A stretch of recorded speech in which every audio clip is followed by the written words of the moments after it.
from Rishikesh, Uttarakhand. I am a recent graduate from NIT Uttarakhand in computer science and engineering. And this time it was my second attempt for CAT. I scored an overall percentile of 99.88 with the sectional breakup of 95.43 in VARC, 99.9 in DILR, and 99.68 in the quantitative ability section.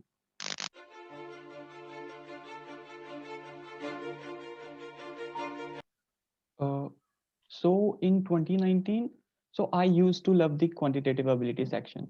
So what I did was I just used to solve the questions in that particular section and I didn't pay much attention to the other two sections. So in the month of October, I guess in the middle of the October, what I noticed was that my scores were quite straight. Like there was a plateau in my scores. I was just scoring 110 and 120 in each of the single mocks. So then I realized was that I need to pay equal attention to each of the particular sections. So to compensate that, I gave around like 15 to 20 marks in just the November month. Like before the exam, I gave like 15 to 20 marks just to compensate that. And through which I got like around 99.68 percentile. So this year I already knew that I need to focus on every single like particular section.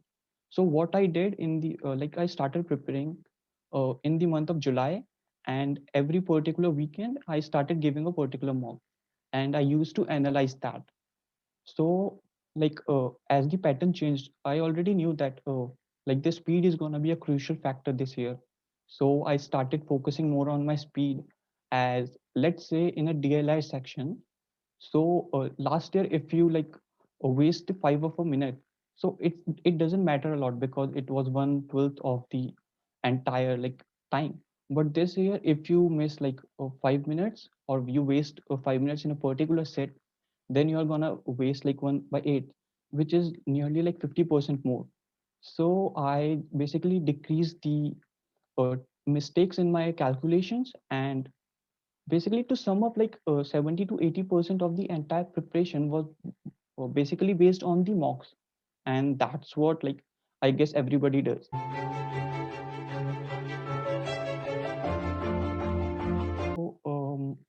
So talking about myself, like my VRC section was my weakest link. So I never read anything. I was an engineer, so I wasn't like much into reading stuff and everything like that. And so what I did was I this year basically I solved as much questions as possible. I read two novels, which is like a huge transformation from reading not a single novel. So basically I focused a lot. I divided the VRC section into like different strategies. I implemented different strategies. Like I tried attempting every single question, and I even tried like attempting only 20 questions or like 15 questions just to increase your accuracy. So I tried different strategies for like 3 to 4 marks, and then I used to analyze that, like which particular strategy helps me. I even tried solving VA first, then RC, and in some of the mocks, I tried solving RC first, then the VA. And I think like using all these strategies helped me, as I got to know like which particular strategy helped like favors me a lot. So that's what I basically did. And to solve the RC, I basically solved a lot. Like I used to analyze my mocks, like what all things I am not properly doing, and I used to eliminate the options because like it's not my strong suit, so I didn't know how to do it. So what I used to do is I used to eliminate my options, and that's how I used to get into the required option, correct option. For the VA, I used to like watch the videos of the people who were telling us how to solve a particular VA, preferably like the parajumbles or the odd one out. So that's how I did.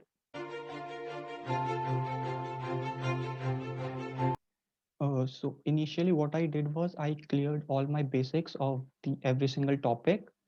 Then I moved further forward with the questions that were of average difficulty to the higher difficulty. So one thing that I did in the mocks was I used to solve my entire QA section into three parts. Like in the first round, let's say for this particular year where the each particular section was of 40 minutes, for the initial 15 minutes, I used to solve the easiest 10 or 12 questions because they are the easiest, like you can solve them in a minute or so. In the second round, I used to solve another like 6 to 7 questions in the other 15 minutes. And in the last 10 minutes, I tried to solve additional 1 or 2 questions. So basically what I did was I already knew that a ratio, proportion, and logarithm were my like strongest, or these are the ones that are easiest. So I used to check like if there's a question from a log, or there's a question on the ratios or averages. So these questions are pretty easy. So I used to do them at my first round, and I knew that geometry is pretty tough for me, or probability. So I used to do them at a later stage because it helps me in, basically when you start solving questions and you know that you have already solved 20 questions, sorry, 10 questions in 20 minutes. So you know that you have 30 marks in your bag. So all you need to do is optimize that. So that was pretty much my strategy for the QA section.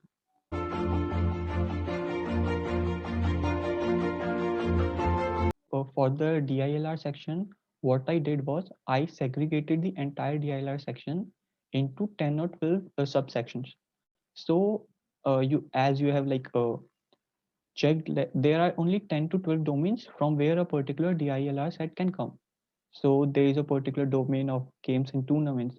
Then there's another one for truth and like truth tellers. There's additional one for the arrangements, then cubes. So what I did was I used to solve 2 to 3 samples of each of these particular domains, and through these I got familiarized with each and particular domain.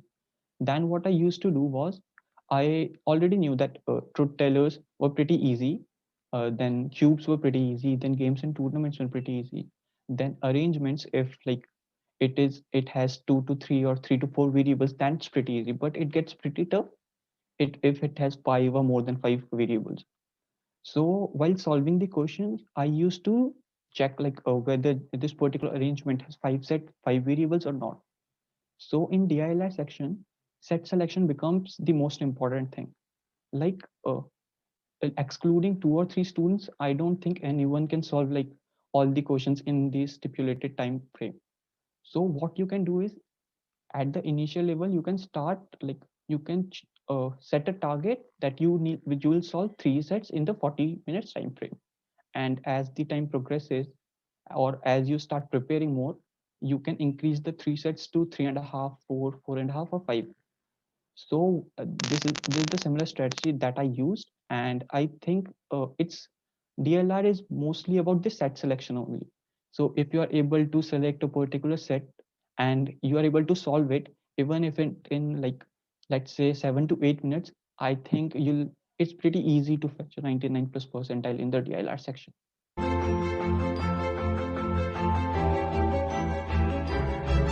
So I think though it is moving into more into like logical part, but considering that DI is now moving into like there's a mixed type of question in the DLI section. So earlier there were questions that were directly from the DI section, and there were questions that were strictly based on the logical reasoning. But now they are like mixing the questions. Like there's a question which will also check your DI as well as the logical reasoning. And also in the like BRC section, critical reasoning comes into a lot right now.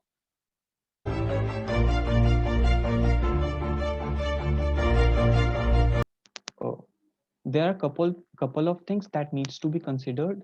So the first one is that you should create a database of your own, so where you can keep the track of the scores that you are getting in all of your mocks. So let's say at the first mock you got 80 percentile, in the second one you got 82, then gradually you are increasing, or you are creating a plateau or whatever. So you it gets pretty easy when you analyze your mocks. So there has to be that. Secondly, try multiple strategies. Like for me, if I'll try 10 strategies, then I'll get to know like which particular strategy suits me. So try multiple strategies and find the one which suits you the most. Third thing is create a notebook. Like create a notebook where you pen down all the important formulas, all the basic formulas, a particular question which is like can be solved through a one particular strat or one particular way only. So create a notebook, and because it gets pretty handy when you try to solve it or when you try to revise your entire like preparation. The fourth one and the final one is that, like, no matter how good or how bad your cats were, or no matter how good or how bad your mocks have been, if you are able to like tackle the pressure in those 2 to 3 hours, I think you'll do great.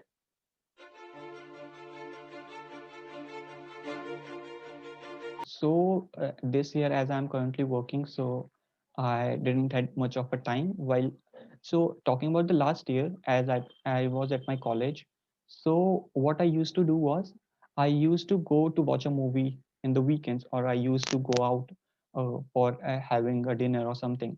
So all these things, like, uh, give yourself a break after like you are preparing for 2 weeks or so.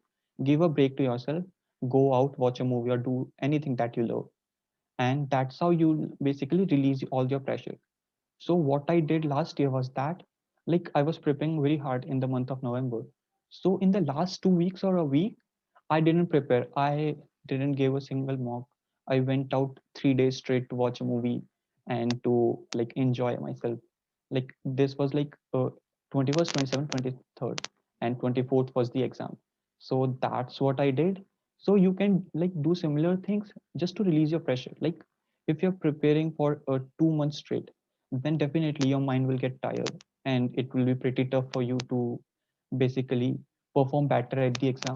But if you enjoy yourself while preparing, I think that helps a lot.